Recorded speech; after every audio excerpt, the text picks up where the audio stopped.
My entitled friend gets kicked out of our friend group after she uses me all because of my family's wealth. And now after she spent over $45,000 of my money, also she could buy stuff that she wanted, we finally hit a breaking point where she was kicked out of our friend group, claiming that I'm the reason she spent all that money. But right now, I'm honestly feeling guilty about the whole situation, and at this point, I seriously don't know what to do. Here's what happened. Okay, to start off for some background, I come from a very influential and wealthy family.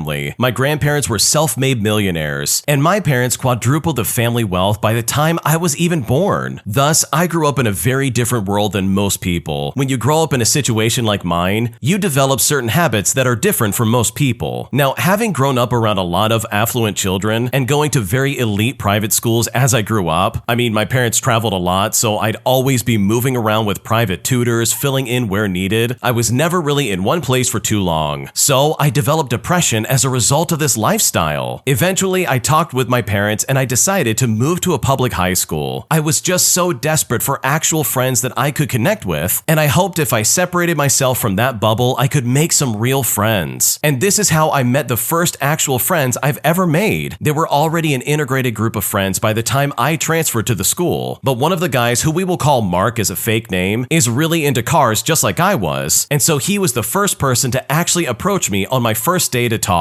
And trust me, we hit it off immediately. He introduced me to his friends and I hit it off with basically all of them. And it was amazing. I connected to these people like I had never connected to anyone my age in my life. For the first time in my life, I felt cared about and understood for something deeper than my last name or my family's wealth. As sort of a byproduct of this, I became very generous with all of them. I'd always cover bills and buy gifts for my friends. For their birthdays and other important events, I'd go all out. I've always been someone who loves giving to people and seeing them happy and enjoying what I did or got for them. But one girl in the group, who we will call Sarah, was very happy to receive gifts, which was the whole point of me giving them, so I never minded how she reacted. But Sarah was taken very quickly by the idea of having a rich, close friend. Whenever there'd be a situation where there would be a bill or payment to be made and I was around, she would always make a pretend joke about how lucky they all are that I'm friends with them. Or if we're out to eat and the server took the bill, my friends always offered to cover their parts or split with me, but I'd always just wave it off as my treat. Without my noticing, others in the friend group began taking note of Sarah's actions. And this was all told to me before things really started to hit the fan. They would take it upon themselves to sort of curb Sarah's actions by distracting her, or outright just telling her to stop asking me for things. Apparently, she would react to these rebukes with childish defensiveness about how I never minded and I would just get whatever it was for her. The entitled acting continued to get more outright as time went on. Like, we'd be walking around a mall as a group, talking and laughing amongst each other, and out of nowhere, Sarah would run up with a bag or whatever she had and be like, "Oh, can I get this? It's so cute. I've wanted this for so long." And she would look at me beseechingly, and me, being the honestly naive person that I was, would always just say yes. Sometimes the awkward or abruptness of the situation would even hit me and I'd be just a little bit confused. Like, I could be in a full-depth conversation with my friends about something and genuinely enjoying our time, and I would then hear Sarah just shout out about wanting something or shoving something under my nose out of nowhere and asking for it. Now, this was unknown to me, but several of my friends really began to resent Sarah for the way she was treating me. They saw it as her treating me like a bank account and taking advantage of our friendship for material gain. Towards the final third of the school year, when I truly became an irreplaceable and loved member of the group, my friends would give me hints and little talks. They would say stuff like, "You do know you don't have to buy us anything for us to be your friend, right?" I very stringently reassured them that I knew our friendship wasn't contingent on any monetary purpose, but I still teared up at their thoughtfulness. Now, a lot of this comes from them after the situation, but my friends would always reciprocate with thoughtful gifts. For example, one of my closest friends, who I actually have started dating, is an aspiring pianist and a beautiful singer, and they composed an original song for me all from scratch for my birthday. On my birthday, my friends surprised me with personalized gifts, which was the first time anyone has ever done that. However, Sarah didn't give me anything, arguing that I already had enough. This sparked a heated argument where my friends defended me and criticized Sarah for not considering the gesture of giving. Despite my insistence that I didn't expect anything, the situation escalated. Sarah felt attacked for highlighting the privilege involved in expecting gifts, which left me feeling feeling really guilty. However, my friends reassured me they gave it out of love, leading to a heartfelt resolution with a group hug. But that all came crashing down as the big explosion of this friend group happens next. As the school year neared its end, I decided to treat all of my friends to an extravagant vacation to one of my family's properties. My goal was to create an experience they would cherish forever. When I announced the invitation, their reactions ranged from shock to overwhelming excitement and gratitude, and trust me, I spared no expense, taking the entire group shopping just to ensure that they had everything they could possibly need for the trip. I'm talking swimsuits, outfits for going out, and much more. Despite their attempts to be mindful of expenses, I insisted on indulging with them, often encouraging them to choose more than they initially intended. Sarah, in particular, embraced this opportunity to splurge, spending significantly more than the others. On the day of departure, I arranged for each of them to be picked up from their homes in separate cars. I ensured the family's biggest aircraft was the one used, and I made it clear that they wouldn't have to spend a single penny. I wanted to cover everything as a gesture of my appreciation for their friendship. Sarah, meanwhile, ruthlessly bragged all over social media, taking selfies with anything expensive she got her hands on. When we landed, I surprised everyone with their own individual credit cards for all the personal expenses and vacation spending. If they wanted to hit the shopping district for souvenirs, or really anything, I made it clear they could get whatever they wanted. I really spoiled them absolutely rotten. Now, not to get into the minutia of the vacation itself, but we had an amazing time. It was actually during this vacation that the friend who had a crush on me for most of the year finally confessed their feelings to me, and we began dating. And he is the single most amazing person I've ever met. All in all, it was collectively one of the best summers of my life, and everyone else said as much themselves. It brought us all closer as a found family, and I decided to stay for my final year of high school with them, now with my best boyfriend anyone could ask for. A couple of weeks after returning from vacation, I got a call from one of our family accountants, and it turns out that Sarah had kept the credit card instead of handing it back like she was supposed to. And when she came back to the United States, not only had she continued to use it, but she had racked up almost $45,000 in charges. I was at my boyfriend's at the time when I got the call, and my God, if you could have seen the look on his face when he heard the details. And his mom, who definitely became a second mom to me, went absolutely insane when my boyfriend dragged me to her and explained. They both had to basically stage a mini intervention with me when I started to make excuses about Sarah, saying how I can afford the charges and maybe she really does need the money. Now, please try to understand. Growing up, I had never been taken advantage of in this specific way. I was used to this attitude where you would one-up each other and this elitist connection building fake friendships and all this other stuff. The idea of a friend doing this to me was something I had no experience with. My boyfriend ended up calling over every member of our little family except for Sarah and explained exactly what she was doing, and everyone basically exploded. It was Mark who first voiced essentially that this has to end right now, and this mini intervention turned into a big-scale intervention. It lasted hours. They kind of broke me apart by explaining how basically everything Sarah was doing to me was seriously a one-sided thing. I couldn't accept that someone that I had come to love despite everything would do that to me when I would have done anything for her. My friends had to go to a bit of a tough love situation on me and harshly spell out what she was doing. They showed me my own text conversations with her and showed me how often Sarah was asking me for money or for a gift or some kind of item, and how she would use my emotions against me to make sure I never said no. By the end of it, I was a sobbing mess. I felt so betrayed and stupid. I kept blaming myself for enabling her, and maybe if I'd been more strict with not letting her just get whatever she wanted, she wouldn't have taken advantage of me and bought so many things. My friends really came through in not letting me make excuses for her, and they ultimately decided together that due to the way Sarah had been treating me, they were going to cut her out of our group, and I was shocked that they would do such a thing for me. They had only known me at a year by that point and had apparently known Sarah since about first grade, but apparently, according to their view, not mine, I had been a much more genuine friend and given them such joy and happy memories in just that 1 year than Sarah had given them their entire friendship with her. So basically, they chose me. But that positive cloud soon ended. Sarah was invited to one of the other friends' house, and they laid into her just absolutely no mercy. They went over every aspect of how her way of treating me was horrible, and my boyfriend was especially ruthless. He had compiled a literal pile of receipts and copies of posts, as well as several text threads, as if he was going to court support for me. Sarah was defensive from the beginning and had ready-made excuses for everything. Basically, she just blamed me for it. She said it was unfair because she asked for things and I just said yes, which made me feel guilty because the fact of the matter is I did. When she would express that she wanted something, I'd always jump in and offer to buy it for her. But they were just as frank right back at her. They told her that they had had private conversations with her about constantly coming to me asking for things because they knew I would say yes. They apparently repeatedly told her to stop doing it because they saw it as taking advantage of my nature of wanting to give and give. They claimed she knowingly took advantage of my nature, that she knew it was how I was and specifically used it to get what she wanted. She argued that I had come into their lives and would buy them, but she meant herself, such expensive things all the time whenever they, or rather she, expressed it, and that she thought it made me happy to buy her things. She argued that she was doing me a favor by giving me an outlet to do so, which I mean is fair, right? It did make me happy to buy my friends things, I mean all of them, including Sarah. Seeing the happiness from giving is really what makes me happiest. I do have my own personal interests like super fast cars and watches, but my favorite thing to do with my money has always been to buy gifts to give to other people. So I can really see why Sarah would feel like she was helping me by giving me a constant opportunity to get her things because it made me happy. But my friends strongly argued against that. They said that Sarah never showed any real appreciation for me, nor ever gave me anything in return. She was always only ever happy for the thing I got her, and her thanking me was apparently very fake and fleeting. They brought up how she didn't even bother to put together something of a birthday gift for me, while I got a $15,000 purse for hers, to which she brandished the text thread to their faces, where she got me reassuring her that she doesn't have to get me any gifts. Now, my boyfriend was like a growling jungle cat by this point, shouting about how I was saying that because I had never been given genuine, thoughtful gifts before they gave them to me, and that those text messages were blatantly manipulating me into granting her a free pass to never have to reciprocate any generosity by me. Now, in this moment, I felt both so loved and defended, but also so wrenched and guilty. This was my family basically, and I consider them truly like my family, and they were ruthlessly defending me to the hilt. My boyfriend was almost climbing the walls in passion for how Sarah had been treating me, but at the same time, I was basically a homewrecker. I felt like I was breaking up a family because I was too naive, and I didn't have any ability to set any boundaries. They had been close for years, and here I was just coming in and splitting it up. At the end of the very long summary of the entire year of her behavior, the stolen credit card finally came up. When the words credit card were said, Sarah's face was chalk white. First, she tried to deny it by saying, "Oh, it could have been anyone. You gave credit cards to like 14 of us," which I just explained the basic information that every credit card was unique and traceable, and that it's literally on record which one was assigned to whom. For the first time, I really entered the situation to talk to Sarah, and I just quietly asked her the following: "Do you even realize the magnitude of what you did? What you did is literally credit card fraud and theft. If my parents found out about this, they'd make sure our lawyers had you jailed." And seriously, I was not trying to gloat or be triumphant. I was just scared and very worried for her. She was so lucky that it was me she did this to, because I know and have met many people who would have had her in a cell faster than you can say credit fraud. Now, I expected and slightly hoped for some remorse or an apology or even something, but all she did was panic and start shouting about how it would be completely unfair and evil to do that because I gave her the credit card, and how was she supposed to know that she wasn't allowed to keep it? So in the end, I just tiredly told her I would clear the outstanding balance and she would not have to face any consequences. She could even keep whatever she bought with my money, but she just has to return the card. She gave back the card in a sullen attitude, like I was being mean by ruining her fun or something like that. I just held the card and leaned into my boyfriend exhausted, as the group explained that Sarah was no longer any of their friends. Well, that started up Sarah on a whole screaming tantrum about how it's my fault for all of this, blaming me for giving her permission to do what she did and then taking it back and playing the victim. My boyfriend and Mark frog marched her out of the house, and we spent the rest of the day just decompressing, and I asked them over and over again if they were absolutely sure that they wanted Sarah cut out and me to basically take her place. They smiled, and my boyfriend was like, "Listen, you're being silly," and told me picking me was the easiest choice they'd ever made. Now, it's been quite a while since that whole ordeal, and I'm now in my senior year. It's going great, other than Sarah trying to frame me for cheating on my boyfriend and very nearly splitting us up, which is a whole different story. But I still feel guilty whenever I think about this. Sarah's words about how I basically ruined years worth of friendship over just money has definitely made me doubt myself. Wow, this is a crazy roller coaster of a ride. First of all, Sarah is an awful friend. This is a terrible person through and through. She used you and got away with getting what, $45,000 worth of stuff? Like, that is credit card fraud. You are 100% right. Like, she literally kept the credit card that was meant for vacation and was like, oh yeah, I'm gonna use this for everything. Not to mention her behavior where she's like, ooh, I wanna buy everything. Like, she literally only wanted you around because you were rich. And that is in stark contrast with all of your other friends. Because it really does seem like your other friends really do care about you. So for her to go around and be like, oh man, you're gonna buy me all this stuff, right? Like, that is insane to me. And yes, she absolutely should have been kicked out. Like, trust me when I say this is not someone you're gonna miss. And it's not someone you're gonna want around your friends anyways. Like, the rest of your friends all love you because of you, and not because of your money or any other extenuating circumstance. They're not going around being like, oh yeah, what are you gonna buy for me next? Like, none of them have done that, and they've even been like, wait, no, I'll pay for my portion of the meal. Or they've even like stepped up and said, oh no, I can buy this for myself. Like, there isn't this automatic expectation from everybody else that you're gonna pay for everything. And that, in my opinion, especially considering your situation where your family is like really loaded, that's a wonderful sign that yes, they do care about you. And Sarah is not one of those people, because when she looked at you, she only saw dollar signs. She did not see a human being with needs or wants or desires, and she just straight up didn't care about you at all. Like, she didn't even get you anything for your birthday. Like, what an idiot. Sure, you're gonna say, oh, I don't want anything for my birthday, but any real friend would ignore that and be like, yeah, I'm gonna get you something anyways. So yes, you made the right decision by getting that lady out of your friend group, because God knows how much more money she could have spent out of your wallet. And I think you're 100% right. I think your former friend definitely got off lucky, because if this was anybody else, I'm convinced that they absolutely would have put her straight in jail. If you like Am I the Jerk, you're probably going to love Am I the Genius. Check it out, link down below in the description. Also, go to AmITheJerk.com/submit if you would like to submit your own stories. Am I the jerk for leaving my husband at our lake house with his family, who invited themselves over without asking me or anybody first? Because right now we are both very upset with each other, and at this point I seriously don't know what to do. Here's what happened. So my husband and I own a lake house that we spend most of our free time at when it's warm. We go there over the winter to check on it and do any basic maintenance that is required, so it's not really set up for any winter living. We often invite friends and family over, and we have almost 2 acres of land, and there is a lot of room to park an RV or set up a tent. The house has a septic tank for the toilet. All the other water goes to a gray water tank that we use for gardening and the lawn. We only use biosafe products, and we have a very well-built and ventilated outhouse for when we have people over. So last weekend was the one where we went out to get the house ready for the spring and summer, and we ordered the water truck to fill our tanks and the propane guys to fill up that tank. We ran water through the pipes to flush them out and get them ready for use. And right as we're doing that, his mom and dad showed up with his brother and his family, which honestly would have been fine, except it was a cold and awful weekend. So they didn't want to set up tents and stay outside. I asked him why they were here, and he said that he told them we were going out, and they sort of just invited themselves out. They didn't bring out much besides sandwiches and a bunch of beer, and they didn't understand why we didn't have any water toys ready. But like, seriously, there's still ice on the lake. I asked my husband to tell them that we're not ready for any guest and that they need to leave or at least help us out, but he simply wouldn't do it. So, being frustrated and a little bit upset, I decided to leave. I said I needed to run to the store, and I took my car to the grocery store 5 blocks from my house. And this is an Asian market with some fantastic sushi. I think my husband expected me to just be going to the gas station like a mile from the lake, but that is definitely not what happened. I left him out there to prep the house and deal with all these people, and he's now upset that I left without telling him, and that I also was not coming back, that he had to do all the work by himself, and that he had to clean the house all by himself. He said his family thought I was rude not to stick around and host them. But here's the thing, I did not invite them. I told them that the house was not ready for anyone to be there. I told them that we did not have enough toilet paper for 8 people, and he knew that we only had food for the 2 of us for the weekend. And I honestly think that this is his fault and his problem. So I seriously need to know, should I have just sucked it up and taken one for the team, or am I the jerk for leaving in the way that I did? Because right now we are all still very upset. upset. And at this point, I seriously don't know what to do. No, this is absolutely not your fault, and I think your husband needs to grow a backbone. Like seriously, this guy allowed his family to invite themselves out to your lake house and didn't even bother to be like, wait, no, you can't show up. Like this would have been an easy conversation from the get-go. He should have just said, oh, I'm sorry, but you can't come out because we are literally not prepped for anybody. Also, our lake house is not available during the winter. And that literally would have shut down any kind of argument they could possibly have. Like, I am right there with the original poster. This is completely his own fault. And it's so ironic that his family's like, oh my god, it's so rude that they didn't stick around and host us. But you know what else is rude? Showing up uninvited and thinking you can stay here without any kind of like forward notice. If he wants to surprise you with all of these people at this house that you did not plan for, then you should not be the one forced to host it and try and deal with it. So no, you are definitely not the jerk, because the way your husband acted, in my opinion, is incredibly selfish. And if he's gonna get himself into this kind of mess, then he's the one that absolutely deserves to try and clean it up. When you subscribe, make sure to hit the bell to turn on notifications. To finish listening to all the stories, check out the playlist at the top of the description. And if you want some chill music to put on in the background, check out easymode.com. If you like Am I the Jerk, subscribe to Am I the Genius. Everything will be linked down below in the description.